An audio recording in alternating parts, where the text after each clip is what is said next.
Frères et sœurs, écoutez, un souffle parcourt le désert, un murmure traverse les montagnes, et quelque part en Algérie, un secret ancien se révèle. Un mystère longtemps caché, un signe discret, mais porteur d'un message puissant pour ceux qui savent voir avec le cœur. Quel est ce signal? Que nous dit-il sur l'âme humaine, la foi et la lumière intérieure? Et si l'Algérie portait une clé, non seulement pour un événement prophétique, mais pour le réveil spirituel de toute la Oumma? Aujourd'hui, nous plongeons dans l'invisible, nous suivons les traces de ce mystère, et nous posons les questions que votre cœur se cache parfois de lui-même. Préparez-vous à écouter, à réfléchir, à sentir la présence de ce qui dépasse le monde matériel, car ce que vous êtes sur le point de découvrir pourrait changer votre regard sur la réalité. 1. L'alerte spirituelle. Le signal venu du désert, frères et sœurs en islam. Ô vous qui marchez entre le doute et la foi, entre la peur et la lumière. Écoutez bien. Car peut-être que ce que vous allez entendre aujourd'hui n'est pas un simple message, mais un rappel, une alerte. Le silence se pose. Un souffle invisible semble traverser le temps. Depuis quelque temps, des murmures se font entendre. Des voix parlent d'un signe venu d'Algérie, d'un mystère révélé. Certains rient, d'autres tremblent. Mais ceux qui savent écouter le vent entendent autre chose. Un appel. Le ton se fait plus grave. Quel secret se cache derrière ces révélations? Est-ce une rumeur, une illusion, ou bien un signe parmi les signes annonçant ce que tant d'âmes pieuses attendent depuis des siècles, le retour du Mahdi? Une pause. La musique devient plus vibrante, subtilement inspirée d'un rythme de cœur. Les terres d'Algérie ont toujours abrité un souffle particulier. Des montagnes de l'Atlas jusqu'aux dunes du Sahara, elles gardent les traces des prières des saints, des combattants de la foi, des hommes qui ont versé des larmes dans le silence de la nuit. Peut-être qu'aujourd'hui encore, le désert murmure quelque chose. Peut-être qu'il nous dit « Réveillez-vous », un plan imaginaire. Le vent soulève le sable, révélant un ancien symbole gravé sur une pierre. L'alerte dont il est question ici n'est pas seulement politique ni militaire. Elle est d'abord spirituelle, car le véritable combat ne se joue pas sur les frontières visibles, mais dans les cœurs. Le Mahdi, avant d'être un libérateur, sera d'abord le miroir de nos âmes. Et tant que l'humanité dormira, il ne se lèvera pas. Silence. Le narrateur respire. Frères et sœurs, si l'Algérie porte aujourd'hui un signe, ce n'est pas un hasard. Allah choisit toujours des lieux chargés d'histoire pour révéler ses desseins. Là où la foi a résisté, là où le peuple a su se relever des cendres, là peut renaître la lumière. Un ton d'émotion monte. Peut-être qu'en ce moment même, dans une mosquée isolée du sud, un vieil imam élève les mains vers le ciel et pleure. Peut-être qu'il prie pour un renouveau, pour le retour d'un guide que tant attendent. Et peut-être que ses larmes rejoignent les vôtres, quelque part, à travers ce message. Un léger écho de récitation se fait entendre en fond, à peine perceptible. Et si, derrière les événements du monde, derrière les tempêtes politiques, les alliances et les conflits, Allah était en train de préparer quelque chose, un réveil, une purification avant la renaissance? Le narrateur s'adresse alors directement au spectateur, d'un ton doux mais pénétrant. Et toi qui écoutes ces mots, sens-tu ce frisson au fond de toi? Ce n'est pas la peur, c'est l'écho d'une vérité ancienne. Un rappel que le monde change et que celui qui dort trop longtemps finit par manquer l'aube. Il marque une longue pause. Et si l'Algérie portait la clé? Non pas une clé matérielle, mais une clé spirituelle. une vibration, un message codé dans l'histoire, destiné à ceux qui ont encore la capacité de voir au-delà du visible. Le ton s'apaise, se fait méditatif. Peut-être que le signe n'est pas dans les journaux, ni dans les discours, ni dans les bruits du monde. Peut-être qu'il est dans le souffle du vent, dans le regard d'un croyant sincère, dans le silence d'une prière nocturne. Un rayon de lumière traverse lentement l'écran, éclairant une silhouette en prière. Allah n'a jamais cessé d'envoyer des signes, mais c'est l'homme qui a cessé de les regarder. Alors quand une terre se lève, quand un peuple se réveille, quand un murmure sort du désert, ce n'est peut-être pas la politique, c'est le rappel. Le narrateur parle plus lentement. Frères et sœurs, cette vidéo n'est pas faite pour effrayer. Elle est faite réveiller. Pour rappeler que chaque signe visible est le reflet d'un mouvement invisible, et que peut-être le Mahdi n'est pas seulement proche dans le temps, mais déjà présent dans les cœurs qui se sont purifiés pour l'accueillir. Un souffle de vent clôt la narration. Le son s'éteint sur une respiration lente, cherche la vérité, même dans le silence. Car parfois, le plus grand des signes ne fait aucun bruit. 2. Le sceau du secret, la transmission des anciens. Le désert ne garde pas seulement le silence, il garde aussi la mémoire. Et parmi les dunes du sud algérien, un vent ancien souffle encore, porteur de secrets que seuls les cœurs éveillés peuvent entendre. Depuis des siècles, les croyants attendent celui qu'on appelle le Mahdi, celui que les hadiths décrivent comme le guide de la fin des temps, l'homme qui viendra rétablir la justice après l'injustice, rallumer la lumière là où les ténèbres auront régné.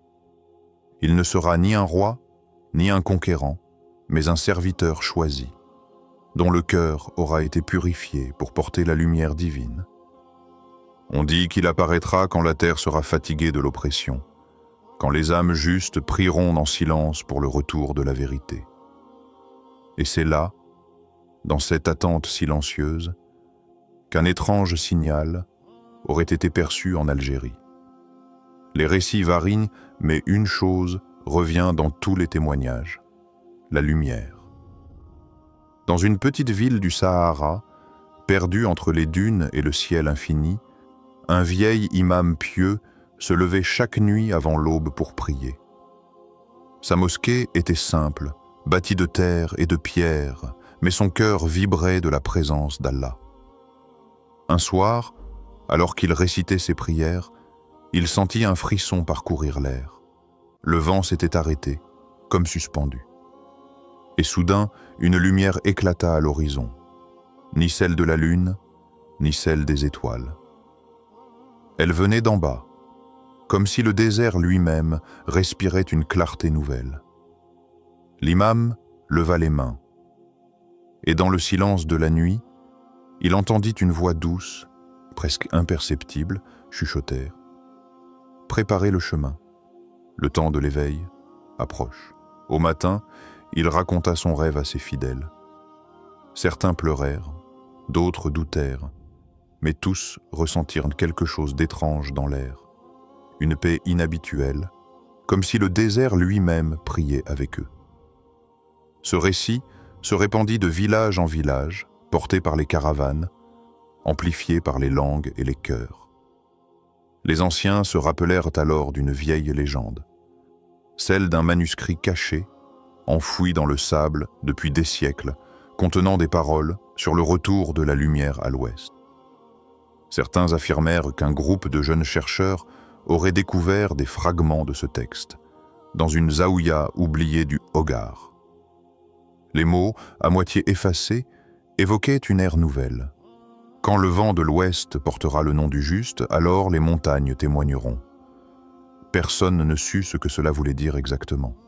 Mais dans les mosquées, les prières se firent plus profondes. Dans les maisons, on ralluma la foi. Dans les regards, une question commença à naître. Et si le signe était déjà là? Car au-delà du phénomène lumineux, au-delà du manuscrit, quelque chose changeait dans les cœurs. Des hommes qui ne priaient plus se remettaient à invoquer Allah. Des femmes retrouvaient la sérénité du dhikr. Les jeunes parlaient de destin, de justice, d'unité. C'est là le vrai miracle, le réveil des âmes. Le mardi n'est pas une légende pour effrayer les hommes, mais une promesse pour ceux qui espèrent. Sa venue rappelle que la terre n'est pas laissée sans guide, que chaque peuple a sa part dans le plan d'Allah. Et si ce signal est apparu en Algérie, c'est peut-être parce que cette terre, meurtrie mais digne, porte encore les traces d'une foi sincère, forgée dans l'épreuve et la résistance. Dans la tradition spirituelle, les signes ne se révèlent jamais au hasard. Allah choisit les lieux, les temps et les cœurs. Certains verront dans la lumière du désert une illusion, d'autres un avertissement. Mais ceux qui écoutent avec leur âme y entendront autre chose, une invitation à la purification. Car le signe extérieur n'est que le reflet d'un mouvement intérieur. La lumière qui a traversé le ciel ce soir-là n'est peut-être qu'un miroir de celle qui tente de naître dans chaque croyant. Et si ce phénomène n'était pas seulement un message à l'Algérie, mais à toute la Oumma, et si Allah voulait dire à ses serviteurs, « Réveillez-vous, car le temps approche et les cœurs doivent être prêts ». Le signe algérien, qu'il soit céleste, historique ou spirituel, pourrait être le début d'un grand retour, celui de la foi authentique, du tawhid vivant, de la fraternité perdue. Mais alors une question demeure, suspendue, brûlante, adressée à chaque âme qui écoute. Ce signe algérien est-il un message pour toute la Oumma? Sommes-nous prêts à entendre cette voix intérieure, ou resterons-nous sourds au murmure de notre propre réveil? 3. Les voix du doute et l'éveil du cœur. La lumière attire toujours les questions. Et quand un signe surgit, les langues se délient, les esprits s'échauffent, les certitudes s'effritent. Là où certains voient un rappel, d'autres n'y perçoivent qu'une illusion. Car le mystère divin, lorsqu'il s'approche de la raison humaine, éveille à la fois la foi et le doute. Dans les ruelles d'une grande ville, un érudit, connu pour sa sagesse et sa prudence, fut interrogé au sujet du signal algérien. Les gens lui demandèrent en « Maître, est-ce là un signe du Mahdi ?» L'homme resta silencieux un moment, puis répondit simplement « Le Mahdi viendra quand Allah le décidera, pas quand les hommes l'annonceront. » Son ton n'était ni sceptique ni moqueur. Il portait la gravité de celui qui sait que tout ce qui est grand doit être accueilli avec humilité. Mais cette réponse ne calma pas les esprits. Certains rétorquèrent « Ce n'est qu'une illusion. Une lumière dans le ciel n'est rien d'autre qu'un phénomène naturel. » D'autres, plus durs, murmurèrent en haut « Voilà encore des histoires de charlatans, cherchant à effrayer le peuple. » Et dans le tumulte des opinions, la voix de la foi se fit presque étouffer. Pourtant, dans une petite zaouïa, à l'écart du bruit, un vieil homme méditait sur ces paroles. Il se rappelait une maxime transmise par les anciens. Quand Allah veut éprouver ton regard, il t'envoie un signe que ta raison ne peut expliquer. Un jour, un jeune disciple, troublé par tant de débats, vint le voir. « Maître, comment savoir si ce signal est vrai? Qui peut confirmer qu'il vient d'Allah ?» Le vieil homme sourit doucement. « Viens, je vais te montrer quelque chose. » Ils marchèrent jusqu'à une bibliothèque ancienne, bâtie à demi dans la roche. L'air y était sec, chargé d'odeurs d'encre et de poussière. Sur une étagère, entre deux volumes noircis par le temps, se trouvait un manuscrit partiellement brûlé. Le maître l'ouvrit et dit « Regarde, ceci fut écrit par des mains pieuses il y a des siècles. Les mots ne sont plus lisibles, mais quand tu poses ta main ici, ressens-tu quelque chose ?» Le jeune homme hésita puis posa ses doigts sur la page. Un frisson le parcourut. Ce n'était pas une peur, ni une illusion. C'était comme si une paix ancienne, oubliée, venait de se réveiller en lui. Le vieil homme murmura alors, « Tu cherchais une preuve. La voici. Mais elle n'est pas devant toi. Elle est en toi. » Il referma le manuscrit. Le silence retomba. Ce moment, aussi simple soit-il, bouleversa le cœur du jeune homme. Ce qu'il avait ressenti ne pouvait être mesuré ni prouvé. C'était un signe sans forme, un souffle sans voix. Et n'est-ce pas là la nature même des signes d'Allah? Ils se manifestent pour ceux qui ont des yeux pour voir, mais demeurent invisibles à ceux qui regardent sans le cœur. Le narrateur reprend d'un ton calme, « Oui, il est juste de douter. Le doute fait partie de la foi. Car celui qui n'a jamais douté n'a jamais réellement cherché. Mais ce doute doit être un pont, non un mur. Il doit te conduire à la certitude et non à la moquerie. » Dans l'histoire islamique, de grands savants ont toujours mis en garde contre la précipitation dans les annonces du Mahdi. Ils disaient « Ne le cherchez pas dans les rumeurs, mais dans la réforme de vos propres âmes. » Car le Mahdi ne viendra pas pour confirmer nos curiosités, mais pour purifier nos cœurs. Et si nous n'avons pas préparé ce cœur, aucun signe extérieur ne suffira à nous réveiller. Le narrateur poursuit avec gravité. Peut-être que ce signal algérien n'était pas destiné à prouver quelque chose, mais à réveiller quelque chose. Peut-être que son but n'était pas de convaincre la raison, mais de frapper la conscience. Chaque génération reçoit ses épreuves, ses messages voilés. Certains y voient le hasard. Mais pour les cœurs éveillés, il n'y a pas de hasard dans le royaume d'Allah. Chaque souffle, chaque lumière, chaque événement porte une trace du dessein divin. Le spectateur est alors interpellé directement. Et vous, si vous aviez été à la place de cet homme, qu'auriez-vous fait? Auriez-vous exigé une preuve matérielle? Ou auriez-vous écouté ce que votre cœur murmurait dans le silence? Une brise symbolique traverse la narration comme un souffle d'invisible. Car voir avec les yeux du cœur, c'est déjà un miracle. Et parfois, ceux qui doutent le plus fort sont justement ceux qu'Allah veut éveiller les premiers. Un long silence. Puis, la dernière phrase tombe comme une invitation. Et si le vrai signe, ce n'était pas ce qui s'est passé dans le ciel d'Algérie, mais ce qui commence à naître maintenant dans ton cœur? 4. Conclusion. Méditation en appel à l'action. Oui, peut-être que l'Algérie a réellement dévoilé un mystère. Peut-être qu'entre ces dunes, ces montagnes et ces prières nocturnes, un souffle ancien s'est levé. Mais la véritable question n'est pas « Que s'est-il passé là-bas ?» La vraie question est « Qu'est-ce qui se passe ici, dans ton cœur ?» Un silence. Une pause pour laisser l'écho se déposer. Le mystère du Mahdi, frères et sœurs, n'est pas seulement un événement du futur, c'est un miroir du présent. C'est une invitation à sonder les profondeurs de notre âme, à mesurer où nous en sommes dans notre foi. Parce que chaque signe extérieur qu'Allah envoie n'est qu'un rappel, un reflet du désordre intérieur que nous devons corriger. Voix intérieure du narrateur, plus douce, méditative. Si l'Algérie a révélé un secret, alors ce secret pourrait être le suivant. Le renouveau du monde commencera par le renouveau des cœurs.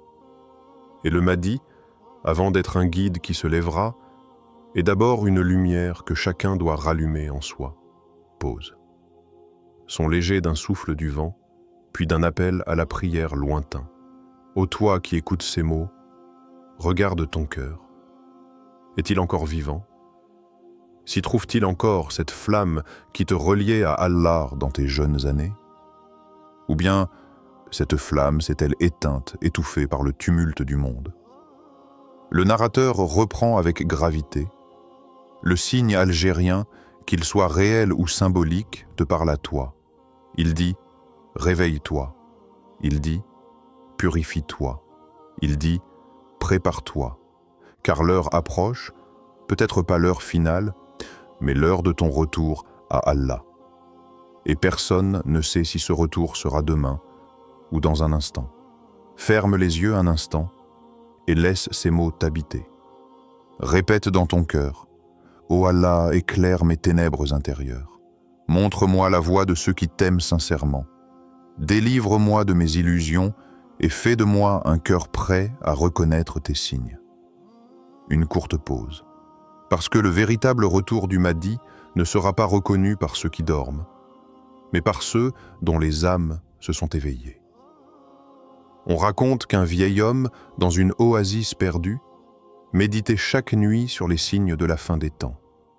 Un soir, il leva les yeux vers le ciel et dit « Ô Seigneur, montre-moi le Mahdi. » Le vent souffla doucement, et une voix intérieure lui répondit « Ne le cherche pas à l'extérieur, car celui qui n'a pas trouvé la paix en lui-même ne reconnaîtra jamais la lumière à l'extérieur. » L'homme comprit alors.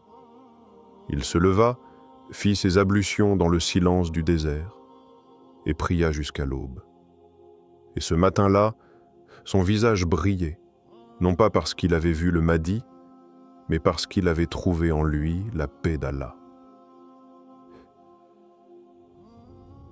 Frères et sœurs, ce vieil homme, c'est peut-être toi. Car chacun d'entre nous détient un fragment du mystère. Et ce mystère ne sera dévoilé que lorsque nous nous lèverons sincèrement pour purifier notre âme, pour réparer notre prière, pour nous reconnecter à Allah sans détour. Appel à l'introspection et à l'action. Demande-toi maintenant, suis-je prêt à changer? Suis-je prêt à revenir à la sincérité? Suis-je prêt à faire de ma foi une lumière qui éclaire le monde, au lieu d'une parole sans vie? Parce que peut-être, le Mahdi ne viendra pas chercher des croyants parfaits, mais des âmes sincères, des cœurs qui ont souffert, qui ont douté, mais qui ont choisi de se relever. Partage ton ressenti dans les commentaires. Raconte ton rêve, ton signe, ton expérience avec Allah. Fais partie de cette communauté d'éveil. Et si ton cœur a vibré à ces paroles, alors prends ce moment pour te reconnecter à la parole d'Allah. Lise, médite, respire chaque verset comme si c'était ton premier jour sur terre. Commence par des sourates de lumière. Al-Hashr, Al-Imran, elles parlent du cœur, de la fraternité et du rappel d'Allah. Le mystère du Mahdi n'est pas un secret politique, c'est un secret spirituel. Et peut-être qu'en ce moment même, pendant que ces mots résonnent, un souffle traverse ton âme, le même souffle qui prépare les élus d'Allah. Alors, lève les yeux vers le ciel, respire profondément et dis dans ton cœur, « Ô Allah, fais de moi un témoin de ton retour, non par mes yeux, mais par ma foi. » Oui, l'Algérie a peut-être dévoilé un mystère, mais le véritable secret à explorer n'est pas dans les signes extérieurs. Il est dans votre cœur, dans votre âme, dans cette lumière que vous avez peut-être oubliée mais qui attend de renaître. Demandez-vous, suis-je prêt à purifier mes intentions, à raffermir ma foi, à écouter ce souffle intérieur que rien ni personne ne peut imposer? Prends un instant pour prier, pour méditer, et laisse les mots résonner en toi. « Ô Allah, éclaire mon cœur, guide-moi vers ce qui est droit, et fais que je sois prêt à reconnaître tes signes avec sincérité et humilité. » Souviens-toi, le mystère n'est pas seulement dans les événements du monde, il est dans l'éveil de ton âme. Et peut-être qu'aujourd'hui, quelque part dans ton cœur, un nouveau chemin commence vers la lumière, vers la vérité, vers Al-Hakika.